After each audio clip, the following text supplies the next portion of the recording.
ാണ് ആ അർത്ഥത്തിൽ വിദേശ വരുമാനത്തിൽ ഏറ്റവും വലിയൊരു ശതമാനം പങ്ക് നിർവഹിക്കുന്നത് അഥവാ വരുന്നത് ഗൾഫ് രാജ്യങ്ങളിൽ നിന്നാണ്.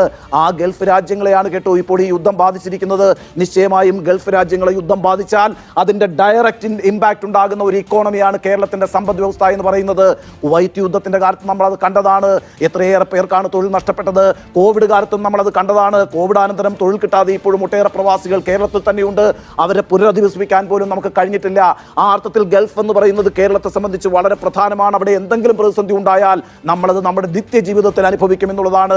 നോക്കൂ, ഒരു കണക്ക് പറയാം. 4 കുടുംബങ്ങളിൽ ഒരാൾ ജോലി ചെയ്യുന്നത് ഇന്നിപ്പോൾ ഗൾഫ് മേഖലയിലാണ് എന്ന് മാത്രവുമല്ല, തിരുവനന്തപുരം അന്താരാഷ്ട്ര വിമാനത്താവളം ഒരു ദിവസം ഗൾഫ് മേഖലയിലേക്ക് നടത്തുന്നത് 13ഓളം വിമാന സർവീസുകളാണ്.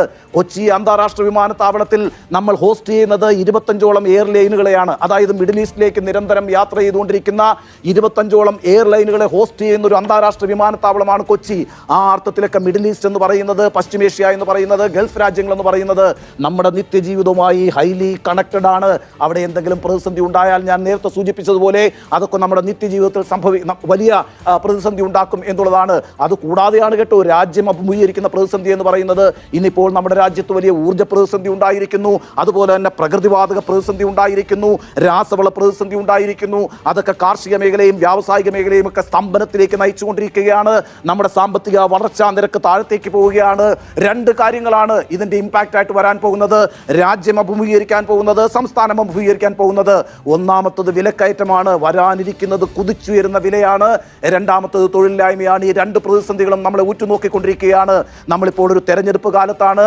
നടക്കാനിരിക്കുന്ന തെരഞ്ഞെടുപ്പിൽ ഒരുപക്ഷേ തുടർഭരണം ഉണ്ടാകാം, അല്ലെങ്കിൽ UDF അധികാരത്തിൽ വരാം. ഏത് സർക്കാർ അധികാരത്തിൽ വന്നാലും 2 വലിയ പ്രതിസന്ധികൾ നമ്മളെ തുറച്ചു നോക്കുന്നുണ്ട്. ഒന്ന് ഞാൻ നേരത്തെ സൂചിപ്പിച്ചതുപോലെ വിലക്കയറ്റമാണ്. രണ്ടാമത്തത് തൊഴിലില്ലായ്മയാണ്. ഏതായാലും ഒരു ലോക്ക്ഡൌണിന് സമാനമായ സാഹചര്യത്തിലേക്ക് ലോകം പോയിക്കൊണ്ടിരിക്കുകയാണ് എന്നാണ് സാമ്പത്തിക നിരീക്ഷകർ പറയുന്നത് കേട്ടോ. കോവിഡിന് ശേഷവും കോവിഡിന്റെ കാലത്തും നമ്മളൊരു ലോക്ക്ഡൌണിൽ ആണ് ജീവിച്ചത്.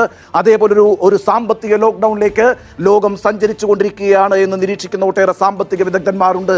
ഞാൻ പറഞ്ഞു വരുന്നത്, കരുതിയിരിക്കേണ്ട കാലത്തേക്കാണ് നമ്മൾ പ്രവേശിക്കാൻ പോകുന്നത്. വലിയൊരു സാമ്പത്തിക പ്രതിസന്ധി നമ്മളെ തുറച്ചു നോക്കുന്നുണ്ട്. അതുകൊണ്ട് എല്ലാവരും കരുതിയിരിക്കേണ്ട ഒരു കാലം സംജാതമായിരിക്കുന്നു എന്ന നിരീക്ഷണം പറഞ്ഞുകൊണ്ട് ഈ എപ്പിസോഡ് സമാപിക്കുകയാണ്.